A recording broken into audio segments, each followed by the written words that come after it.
às 10h30. Vamos falar hoje sobre um tema meio secreto hoje, tá bom?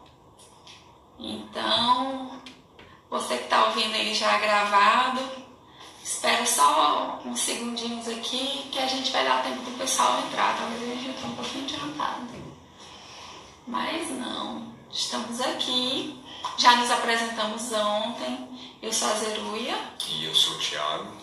E nós juntos formamos o Comunique Amor Oficial, que é uma plataforma para você aprender mais sobre casamento. A gente uniu a nossa experiência aí prática, teórica, e o que a gente gosta de fazer, né, amor? Que é cuidar de casais, de casamentos e aprender mais sobre relacionamento. E criamos aí esse IG no Instagram para abençoar a vida das pessoas. Esperamos que vocês contribuem, que vocês colaborem, que vocês tragam a nós ideias, né? Ideias novas, o que vocês acham que é interessante a gente abordar aqui. Enfim, esse é um canal feito para vocês e o único objetivo da gente estar aqui gravando é vocês, a melhora do casamento de vocês, é que vocês vivam mais felizes, uma vida mais leve e mais tranquila, né, amor?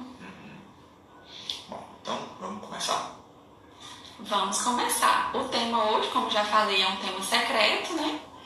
E o tema secreto não, a gente falou por alto. Qual que é o problema que todos os casamentos têm? Todos os casamentos. Qual é esse problema, gente? Vocês perguntaram? A gente conseguiu fazer aí um mistériozinho? Qual que é o problema? Hein? Tem gente entrando?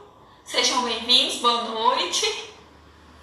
Então, vamos revelar, né, amor? Chegou o momento. Bom, existe de fato, gente, um problema que é comum a todos os casamentos. Todo casamento tem esse problema, tá? E só existe esse problema em todo casamento porque todo casamento tem dois seres humanos, né? Duas pessoas. E todas as pessoas têm esse problema. Então, que problema é esse? Hoje nós vamos falar sobre um tema inevitável, que é o pecado. A gente já trabalhou com muitos casais e a gente vê que tem situações que não resolve, que não vai para frente e que não vai para frente porque tem um pecado, né? Para você que não acredita em Deus que está vendo esse vídeo, coloque que tem uma falha moral, tem uma falha ética, nomeie como você preferir, mas enfim, existe um desvio de conduta que está por trás daquele problema e daquela crise no relacionamento. E isso não é coisa difícil, né, gente? Porque pecar é tão bom, infelizmente. É o que a nossa carne quer. A nossa carne tende para fazer o que é errado, tende a querer buscar os próprios prazeres, a própria satisfação, em vez de buscar o sacrifício em prol do outro, em vez de buscar a contenção, em vez de buscar, enfim. Então, por exemplo, vou começar aqui dando um exemplo. Qual que é mais fácil? Levantar para arrumar a casa ou ficar assistindo série no Netflix, sentado no sofá comendo pipoca e rolando feed no Instagram? Com certeza assistir. Então a preguiça, gente, é um pecado que afeta ou não afeta o casamento? Vamos conversar sobre isso, né? A gente define, os cristãos definem o pecado como sendo um ato que viola a lei de Deus, um ato que nos afasta de Deus, que nos vai contra o que Deus quer para nós. E a gente sabe que Deus quer o melhor para nós, né? E que nessa vida, em tudo, nós temos que abrir mão da nossa vontade, do nosso desejo, do momento em prol de uma coisa melhor. Se fosse por isso, ninguém saía. Se não fosse assim, ninguém levantava às 6 horas da manhã para ir trabalhar, né? Porque é muito melhor ficar na cama dormindo, né? O ser humano, se deixar, ele só quer dormir, comer, beber e fazer as coisas, né? Legais, que graças a Deus no casamento estão permitidas. Então, a gente quer conversar. O primeiro pecado, a gente vai falar sobre 4, que são os que a gente vê que mais são difíceis de abordar. E aqui eu digo abordar, gente, porque tem que ser abordado. Tem uma frase que fala assim: quando tem um elefante no meio da sala, trate de apresentá-lo.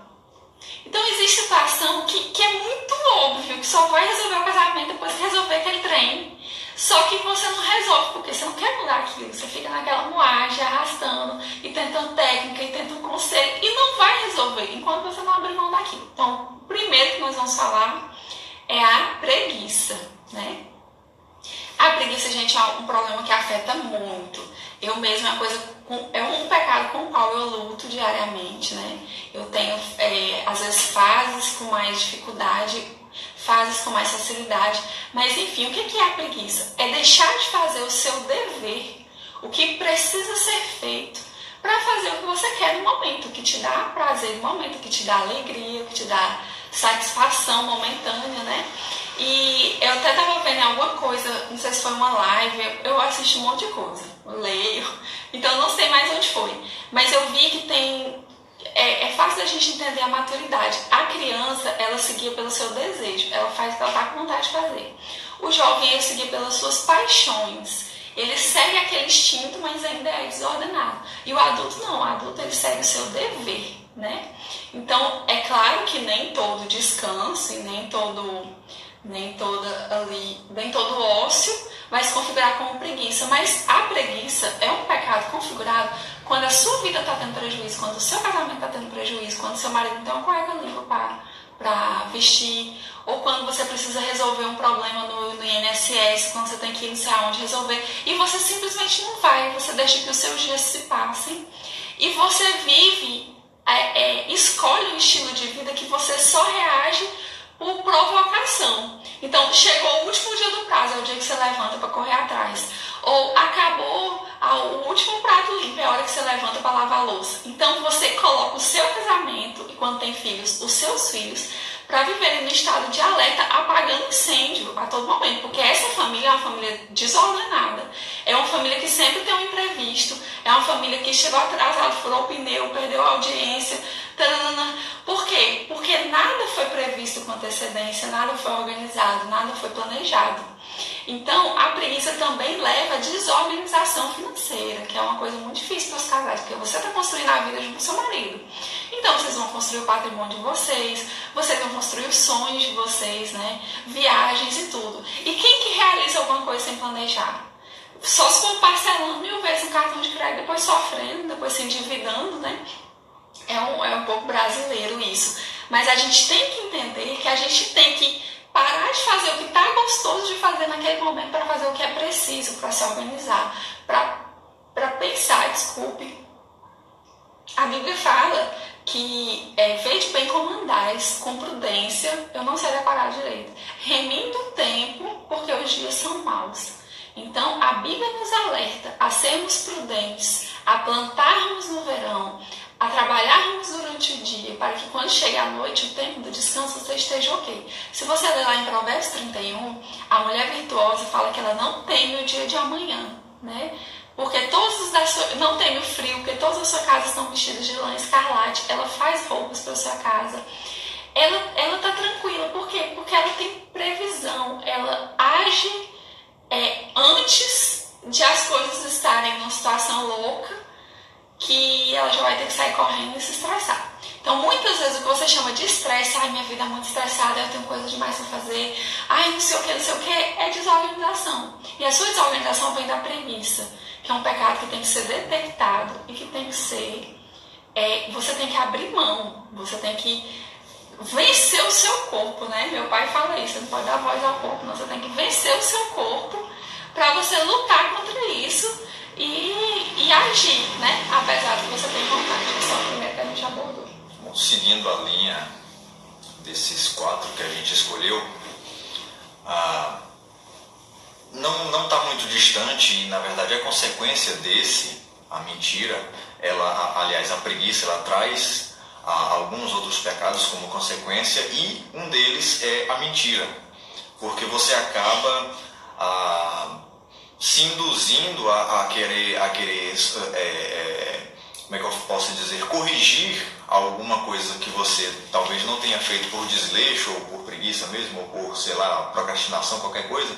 Ou por outros pecados. E você acaba inventando mentiras para tentar disfarçar, digamos assim, esse ato não realizado. Então, um dos pecados que a gente acompanhou alguns casais no tempo que a gente trabalhava diretamente com casais, era exatamente esses, que era a questão da mentira. O marido chegava para a esposa e dizia que tinha ido em tal lugar, mas na verdade ele estava em outro lugar, ou então ele saía direto do trabalho e ia para um barzinho tomar cerveja com os amigos e não falava nada para ninguém, para a mulher, enfim, não dizia onde estava, então a esposa ficava em casa preocupada sem saber onde é que o cara estava, e ligava e não atendia. Aí chegava em casa inventando história, dizendo que o pneu da moto furou, aí teve que levar não sei aonde, não achou não sei o que, o pneu do carro estourou na estrada e tal. Enfim, inventam-se histórias, inventam-se mentiras para tentar suplantar, que diz, suprimir. Para tentar escapar também de uma punição, de uma bronca, né? Para tentar disfarçar esse erro, se safar desse erro. E não muito distante desse tem o ponto da mentira, que ela é descoberta, né? Não fica oculta ali não. Então o que a mentira traz para dentro do casamento? Desconfiança.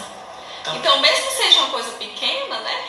Mentiu 2, mentiu 3, abala a confiança no casamento. Então às vezes é por uma coisa boba, por uma coisa de dinheiro, né? A mulher que compra ali o negócio de R$400 e fala que o marido foi 80, né? Tem um monte de coisas assim, de situações que vai minando a confiança.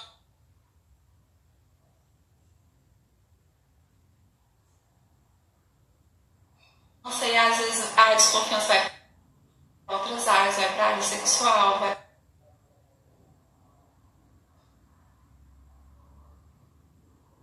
para a área romântica. Enfim, é um pecado extremamente crítico nesse ponto de vista, que pode abalar a confiança do casal um no outro. A solidez da confiança de um no outro é uma das fortalezas do casamento que tem que ser preservada. E a questão da mentira, por mais que foi bem ela ter lembrado, por mais que a mentira seja dolorida, na verdade você vai expor uma falha sua, você vai expor um erro seu, você vai se deixar ser fraco diante de uma situação. Poxa, o que fulano vai pensar de mim? Eu estou sendo fraco, não sei o que, não, eu tenho que se mostrar forte, tal, não sei o que, não sei o que. Só que na verdade o seu cônjuge, a sua esposa ou o seu esposo tem que ser conhecedor exatamente das suas fraquezas também. Ele precisa saber que você tem fraquezas, ele precisa saber que você não é o super-homem ou a super-mulher, a Mulher Maravilha, né? Ele precisa saber, o seu cônjuge precisa entender que você também tem falhas e que ele vai precisar de você para ajudar a corrigir esses erros dele. Assim como você também tem o dever e a obrigação de ajudar a corrigir os erros dele. E vice-versa. É uma troca mútua entre os dois. Então, a questão da confiança, ela não pode ser quebrada por princípios de mentiras ou de questões que desconectem o casal, digamos assim. Então precisa se gerar vínculo, precisa ter confiança, e a mentira é uma das coisas que mais atrapalha. E seguindo a linha desses pecados, um outro pecado que está seguinte a esse é a questão da lascívia, a lascívia e a infidelidade, que já entra, que ela entra diretamente, elas andam diretamente, são praticamente casadas, elas duas, a mentira e a infidelidade. Por quê? Você tem, chega a certos momentos, por exemplo, como nós comentamos ontem, falando um pouco sobre qual era o último tema lá? Era... Eita! Enfim, vou pra cola aqui, o último tema de ontem, eu esqueci, vamos pra colinha aqui. Que é aceitação, exatamente. Conhecer de fato quem o outro é. A questão da aceitação, quando eu falei ontem que, por exemplo, o corpo da mulher vem mudando ao longo do tempo, assim como o corpo do homem também muda, mas o corpo da mulher sofre algumas transformações e e outras coisas. Então, entra nessa questão aí as mentiras e a infidelidade, porque o marido olha para a esposa e fala, não, ela está ficando assim meio rechonchudinha, está ficando meio gordinha porque chegou 2 meninos, estamos pensando no terceiro, tal, vai mudar tudo, não sei o quê. E aí começam a vir pensamentos de infidelidade, começam a entrar dentro dessa linha a pornografia, dentro dessa linha a lascívia, e tudo isso gera mentira, que é Tipo assim, o cara... Isso não acontece só nos homens, mas também acontece nas mulheres. Mas a grande maioria dos problemas que a gente já enfrentou, já viu, de casais com relação a isso, a pornografia, a lascívia, a sensualidade, vem da questão masculina. Porque o homem ele é muito visual. Se muda alguma coisa no corpo da mulher, ele vai querer tentar ou vai olhar outras coisas, outras mulheres e por aí vai. Só que isso gera uma coisa chamada comparação de corpos. O que é isso? Você tem a sua esposa, aí ela está passando por alguns momentos, lógico que todo mundo passa, só que você vai encontrar por aí em sites pornográficos, em lascívias, em tudo mais, mulheres que são perfeitas, entre aspas. E o mundo hoje, a moda é muito, muito pelada, né? Então, existe no imaginário dos homens hoje um excesso de informação visual de corpo de mulheres. Então, um homem da nossa modernidade que vê TV, que taranã, ele já viu 500 mil corpos de mulher de um jeito diferente. Então, mesmo que a mulher dele não tenha passado por uma transição grande de corpo, ele está sujeito a comparar, ele está sujeito a... Enfim, a fome que a gente está falando do pecado, então é de dentro, né? Então você está disposta a alimentar dentro de você aqueles pensamentos, aquela ideia de que eu não me satisfaço plenamente dentro do meu casamento, eu preciso de algo a mais, eu preciso tal coisa mais excitante, tal coisa mais chamativa, e você começa a cair numa armadilha. Por quê?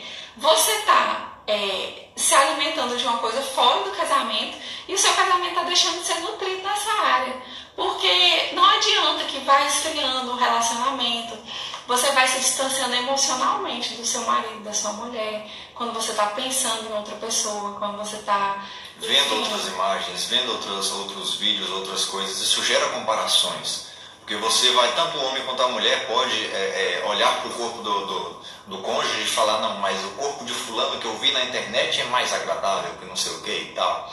Então esse tipo de comparação é pecado. Entre essa questão da pornografia, já tivemos casos, por exemplo, de pessoas que falaram, mas o pessoal do trabalho olha pornografia, por que eu não posso olhar? Sim, o pessoal do trabalho é o quê? É casado, é solteiro? O que é? Você é casado. Você não tem essa necessidade. E se você tem essa necessidade, você está em pecado. E o próprio Jesus disse que se um homem olhar para uma mulher com pensamentos impuros, já cometeu adultério com ela. E vice-versa, a mulher também do mesmo jeito. E os meus amigos fazem igual, não vai ser desculpa na porta do céu, né? Vamos usar assim essa expressão corriqueira. Então você tem que responder por você. Se o seu casamento não está atrativo o suficiente, você tem que cuidar do seu casamento, você tem que melhorar o seu casamento, você tem que investir no seu casamento. Vai fazer um curso, vai, sei lá, aprende, trabalhe isso para o seu casamento se tornar tão estimulante para você quanto a isso. Porque senão você pode se acostumar mentalmente a somente ser estimulado por um certo tipo de atração, um certo tipo de prazer que não cabe dentro do relacionamento entre homem e mulher real, né? Dentro do casamento. Então você acaba que você perde o interesse no seu casamento e acaba funcionando meio como um crack, né? A pessoa que ela tá ali na droga, ela perde interesse por ir no cinema, por outras coisas. Então a lascívia é um pecado que conduz muito à infidelidade. Aí já começa com a pornografia, aí já o celular já é bloqueado, porque a esposa não vê a senha, o marido não tem a senha do celular da esposa, aí daqui a pouco já está conversando com alguém, né? Tá trocando uma mensagem ali, aí você fala, opa, né? Não tem um caminho. Eu ouvi essa frase, um pecado pequeno abre a porta para os pecados grandes. Ele entra, eu não fiz isso aqui, é de bobeira. Aí você abre a porta, aí ele só faz assim, ó, cambada. Pode chegar, a porta tá então, aberta. uma coisa conduz a outra. Então, você vai levar mentira, você começou a flertar com alguém, daqui a pouco você já está idealizando. Todo pecado começa na mente, nessa área da infidelidade mais ainda, né? E uma coisa interessante que eu vi recentemente é que, voltando para essa questão da pornografia em si, como a Zeruia falou, ela é como uma droga. Os mesmos efeitos que o crack, que a heroína, que a cocaína causa dentro do cérebro, é causado também pela pornografia, que causa vícios, que causam distúrbios, que causam sensações, que causam emoções. Então é comprovado cientificamente que pornografia, lascívia, prostituição em si, sensualidade, tudo isso gera vícios. Então são vícios que precisam ser combatidos.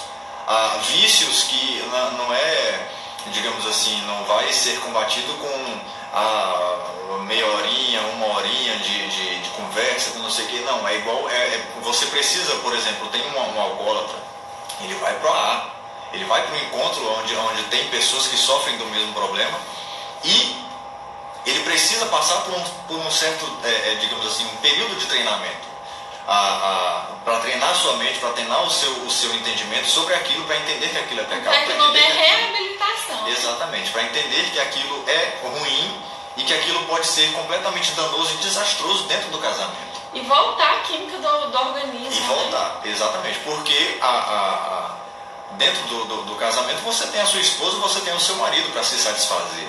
O corpo de um é o corpo do outro. Vocês dois agora são uma só carne, então não tem necessidade de querer buscar estímulos externos.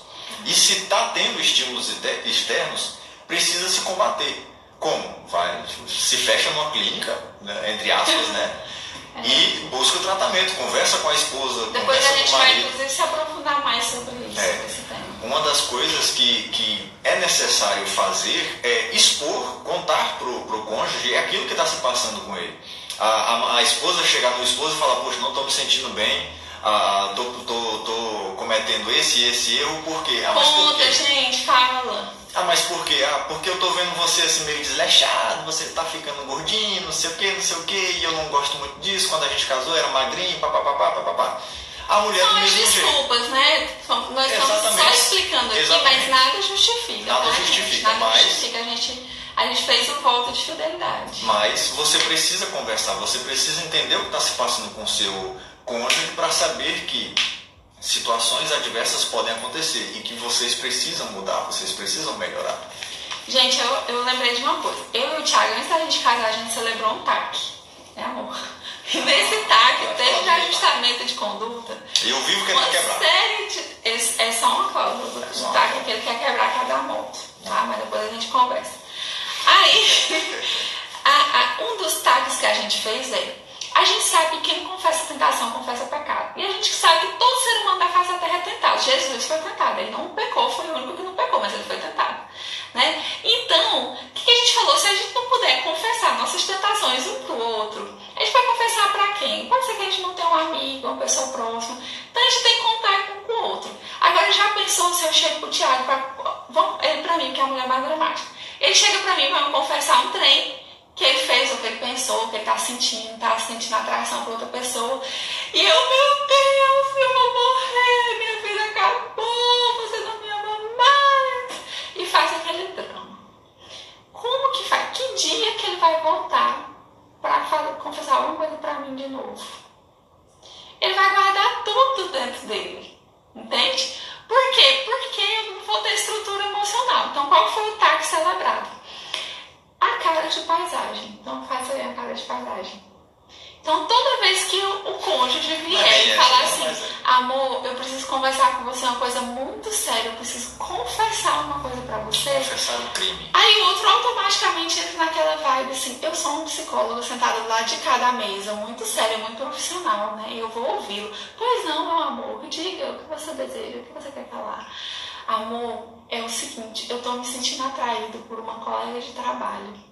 Essa menina chegou no meu trabalho e ela, não sei, amor, olha, no começo eu falei assim, não, isso é coisa da minha cabeça, agora eu já vi que não é. A gente simulou várias situações antes de casar. E assim, ai não, amor, não.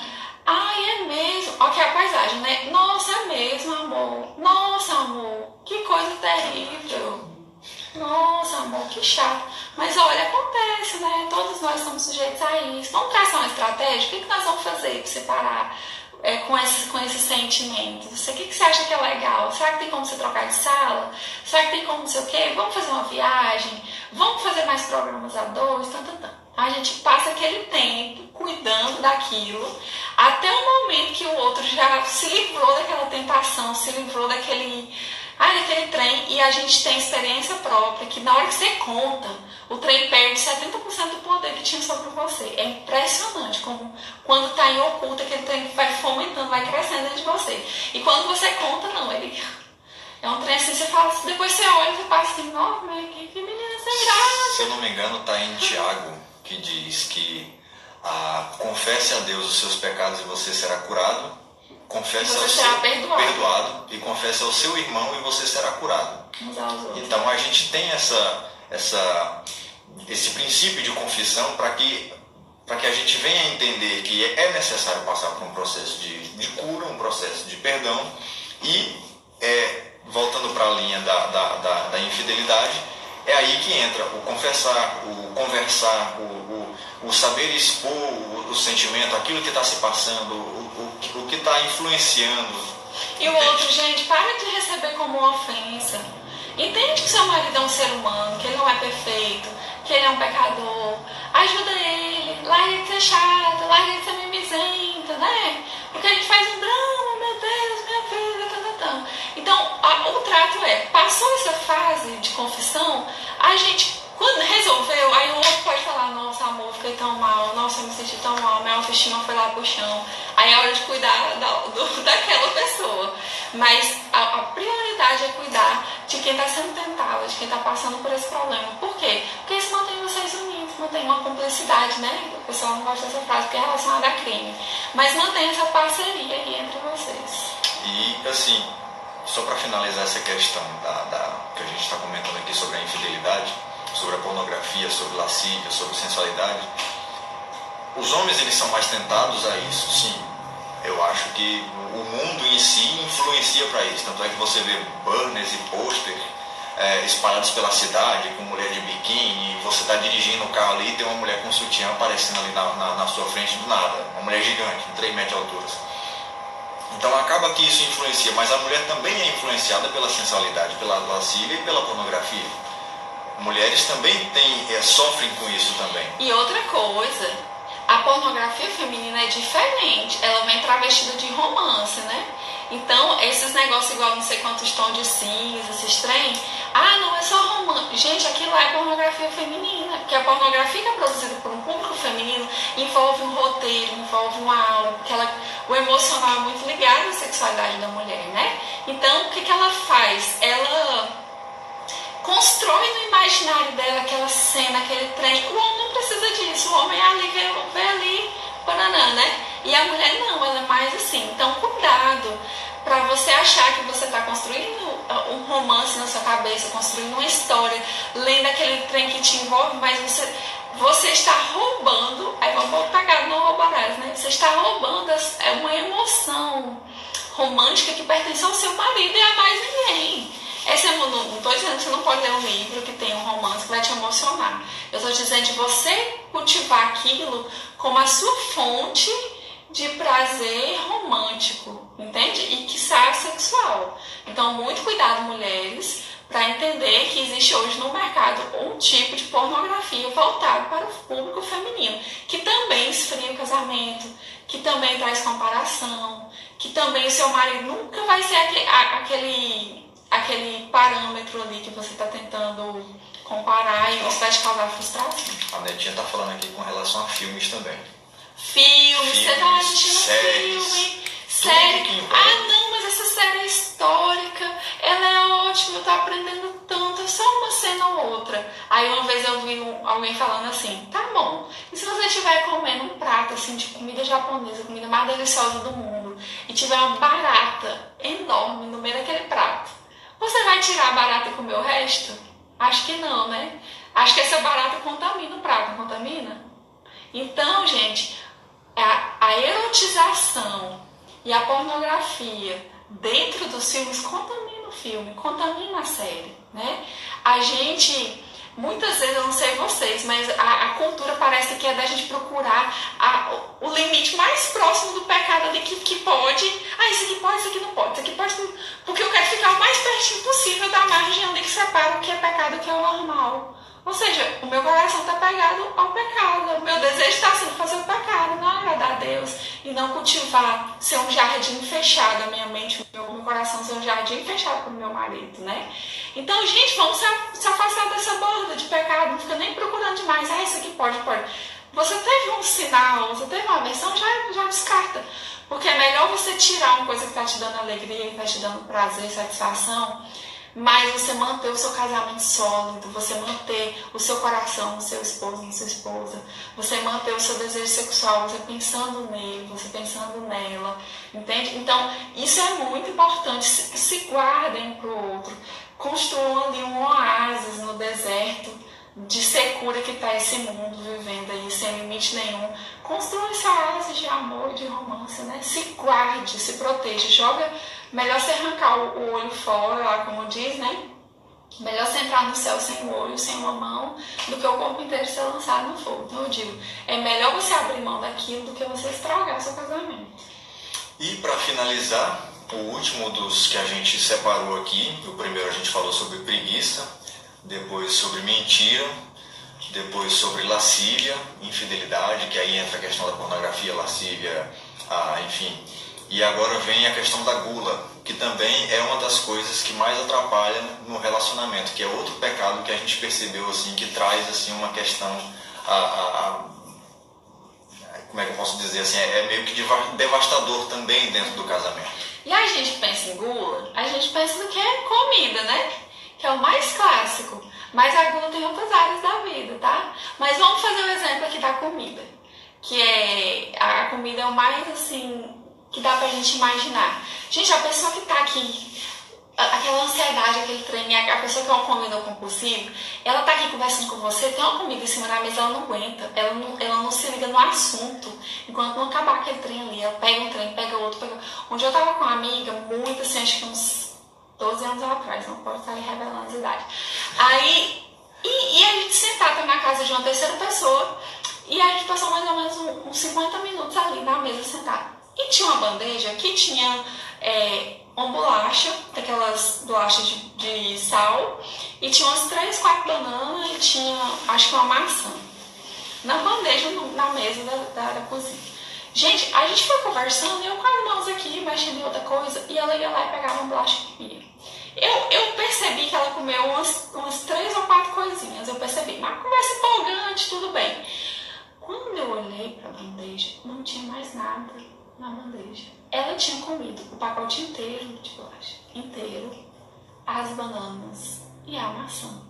A pessoa não vê. Eu fiquei assim, aí eu fiquei pensando, meu Deus, entrou alguém aqui? Não entrou ninguém. Eu não comi, foi ela.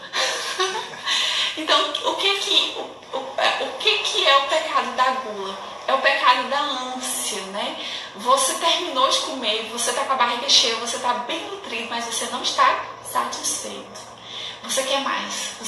E tem aquele trem, né? Isso gera ansiedade, gera expectativa. Olha o nome, ânsia, né? Daí que vem o nome, ansiedade, né? E isso se estende para as outras áreas da vida, como se você tiver dinheiro, você se torna uma pessoa muito consumista. Você compra uma coisa, a daqui não está servindo mais, tem que ser outra. Comprei um batom, agora tem que ter outra cor de batom, tem que ter não sei o quê. E você começa, você assistir um filme, não, mas você tem que assistir o outro. Não, mas vai sair tal coisa. Ah, não, mas tem um teatro hoje na cidade, eu tenho que assistir. Ah, não, tem um show. Ah, não, tem não sei o quê, você tem que ir, você tem que ver, e você tem que comprar. E aí você tem que participar, e todos os cursos do mundo você tem que fazer, e todos os livros você tem que comprar. E no serviço, tudo quanto é oferta, tudo quanto é cliente, você tem que pegar. E fica uma pessoa ávida, ela tem uma avidez na vida dela que não traz um descanso, não traz uma paz. Isso é diferente de avareza. A gente não vai falar hoje sobre avareza, sobre... qual que é aquela outra que começa com C? Avareza. Que envolve o quê? Que envolve de querer ficar com dinheiro. Ganância, não é com C não, com G. Envolve ganância. A ganância, gente, é muito mais o tio Patinhas lá sentado naquela serra de dinheiro, né? O dragão Smaug lá passando 40 anos dentro da montanha da perdição, deitado em cima do tesouro que os anões construíram. O avarento, ganancioso, ele se satisfaz com a ideia de ter em seus cofres, nem não use, mesmo que ele não dê pra ninguém, ele quer ter, ele quer saber que ele tem. E o guloso não. O guloso é muito mais no sentido da comida mesmo, porque a comida tá aqui na sua frente. Depois que você consome ela, acabou, não tem mais nada. Vai ter daqui um 2 dias. Mas assim, consome, existe a consumação, acaba. Então o guloso é aquela pessoa que trabalha, ganha dinheiro, e ele nunca tem nada, ele nunca constrói nada, porque tudo que ele compra, que ele ganha dinheiro é para gastar, que ele compra, taranã, e aí ele vive e coloca a família dele, o casamento dele, num estado constante de estresse, de ansiedade, de tensão, de falta de satisfação, de falta de prazer. Aí a mulher tá com o cabelo de um jeito, não, amor, já tem 6 meses, vamos trocar esse cabelo, não, aí, enfim, vocês entenderam. Então, a gente demora demais a detectar isso como um pecado. E a gente demora a detectar isso como um padrão de comportamento, né? E muitas vezes quer falar, não, começa a brigar, não, amor, por causa dessa bolsa, você já tem 3 bolsas. Gente, o problema não é a bolsa, o problema não é o sapato, o problema é a gula. Né? Então vamos para o contrário, vamos para a temperança, vamos para o equilíbrio, vamos para a satisfação, para o contentamento. Aí entra também a questão da desenvolver compulsões. A gente tem, se você vê N casos aí na internet de pessoas que são fissuradas por sapato, mulher fissurada por sapato, tem um guarda-roupa enorme, cheio de sapato lá dentro. Homens que são fissurados em gravatas, tem gravata de tudo quanto é jeito, de todas as nacionalidades. Então, isso também é gula, isso também é uma questão que envolve desperdício de tempo, desperdício de dinheiro, desperdício de vida, gente. Os filhos crescem, não tem estabilidade emocional, fica aquele povo agoniado, sem desenvolvimento. E tem uma coisa mais séria ainda. Nós fomos criados para a eternidade. O ser humano é diferente do resto da criação. O nosso passado já passou. O nosso futuro não está nas nossas mãos. O que está nas nossas mãos é o nosso hoje. Então, o momento do ser humano que ele toca a eternidade é o hoje.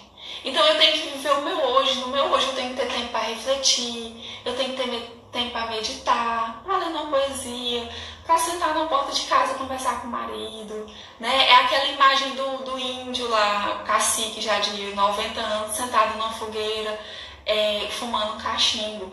Eu tenho que me conectar com o que será de mim. A minha alma tem que ser alimentada para a eternidade.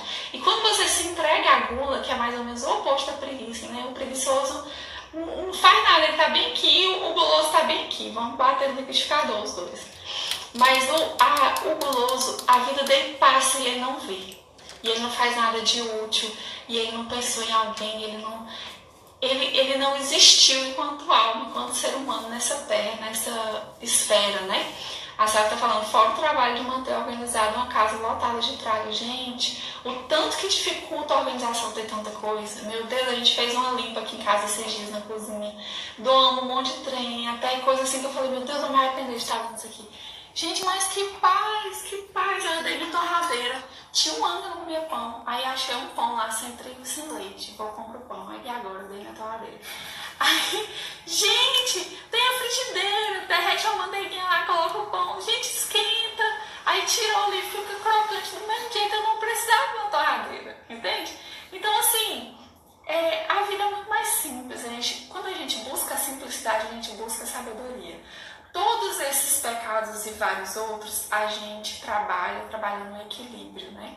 Mas a primeira condição de melhorar seu casamento e limpar o seu casamento dessas coisas é entender que o pecado precisa de arrependimento. Você precisa se arrepender, entender que você está fazendo uma coisa errada, que você está assumindo uma postura errada diante da sua vida, diante do seu marido, da sua família e de Deus. E buscar arrependimento e mudança e transformação real, né? A gente tem um desenho que a gente já viu em vários lugares e a gente fez aqui para mostrar para vocês. Não sei se vai dar para ver, acho que dá, né? Tá dando para ver? Olha só, aí tinha que ter feito ao contrário. Isso aqui é um D, né? Um M de marido azul e um E de esposa, certo? Tá dando para ver? Aqui o marido está na base, bem distante de Deus, e a esposa também está distante de Deus. Então, qual que é a consequência? Olha a distância que eles estão um do outro, certo? Agora eu vou colocar o outro quadradinho paralelo. Segura aqui do lado, assim, ó. Assim, vamos colocar o outro quadradinho. A mulher subiu aqui. A mulher subiu aqui em direção a Deus, né? Coloca mais em cima que tem as letras. Subiu em direção a Deus e o marido também. Ele procurou consertar os seus pecados para se aproximar de Deus, né? A gente sabe que os pecados da gente fazem separação entre Deus e nós, rompem esse relacionamento. Então a esposa procurou chegar até Deus e o marido procurou chegar até Deus. Aí, como a consequência, eles estão muito mais próximos um do outro. Então, não voltou? Acho que caiu. Então, gente, vamos nos alertar para isso, tá? Não é uma coisa que se fala, nossa, mas que coisa, que tema. Gente, é um tema inevitável. A gente vê que chega uma hora para melhorar o casamento, a gente fala, gente, é o seguinte, vocês vão ter que abrir mão.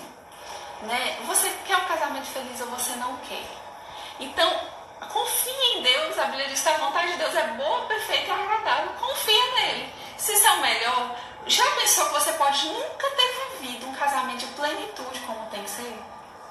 Você já pensou nisso? Que o casamento real, a felicidade real da vida de casado que Deus planejou para as pessoas, você pode nunca ter alcançado, nunca ter vivido? É uma coisa muito séria. Bom, vamos terminar aqui. Para terminar, a gente separou 4 versículos da Bíblia que a gente acha bem legais, que explica isso pra gente. Se dissermos que mantemos comunhão com Deus e andarmos nas trevas, mentimos e não praticamos a verdade. Quer ler, amor? Se, porém, andarmos na luz, como Ele está na luz, mantemos comunhão uns com os outros, e o sangue de Jesus, seu Filho, nos purifica de todo pecado. Se nós dissermos, presta atenção, se nós dissermos que não temos pecado nenhum, a nós mesmos nos enganamos e a verdade não está em nós. Mas se confessarmos os nossos pecados, Ele é fiel e justo para nos perdoar os pecados e nos purificar de toda injustiça. Então é isso, gente. Não tem outro caminho. O pecado existe na vida. Se o pecado não existisse na sua vida, na minha, não precisava de Jesus ter morrido na cruz, né? É justamente o fato de a gente não conseguir se salvar sozinho, sem essa ajuda divina, que fez o sacrifício de Jesus ser necessário. E não existe essa separação, isso aqui é só lá na igreja que eu converso, é só na missa, é só no culto, que eu falo sobre isso. Não é. Isso está em todas as áreas da sua vida. E o seu casamento é uma área que precisa ser redimida. E é uma área que o pecado atinge também. Não se esqueça disso. Estamos batendo 42 minutos de live. Muito obrigada pela presença de vocês. Eu vi que tem um monte de gente aqui, os amigos da minha mãe. Tia Marli, um beijo. Lu, eu vi sua pergunta mais em cima e ela vai com fé em Deus. Nós vamos conseguir deixar ela salva aqui 24 horas. Você manda para quem você quiser mostrar, tá? Vamos mostrar mais aqui. Lê, amor. Sobe mais o desenho. Era para subir mais, vendo agora, sabe? Anessia, a simplicidade e a sabedoria trazem inteligência emocional para quem quiser ter, verdade. Simplicidade boa e magra. Fora o trabalho de manter a caráter de trabalho, isso que a gente leu, coloca a família em risco, isso adoece. É verdade, isso adoece, gente. Tem certas, totalmente influenciado pela mídia. Falem se vocês gostaram, não se dá por satisfeito nunca, né? A procura excessiva de não sabemos o que é. Tem uma frase que fala assim: quando a gente está contente, tanto faz estar frio, tanto faz estar quente, tanto faz. E muitas vezes a gente está irritado com o marido, a gente está insatisfeito, a gente está mimizento, a gente está enchendo o saco por tanta coisa, mas é porque nós estamos frustrados conosco mesmos. Nós não estamos nos cuidando da nossa saúde, às vezes por preguiça, né? Não estamos cuidando do que precisamos cuidar, nos sentimos frustrados, descarregamos nossa frustração nos outros. Então vamos buscar o contentamento, vamos buscar a paz, a temperança, o equilíbrio, né? Todas essas virtudes que se contrapõem a esses pecados. Não, era isso que a gente queria transmitir para vocês hoje. A gente tinha separado esses 4, a gente fez um certo mistério, né, no post lá, falando do grande problema. O grande problema é o pecado, e dentre os pecados nós separamos esses 4 que nós conversamos aí.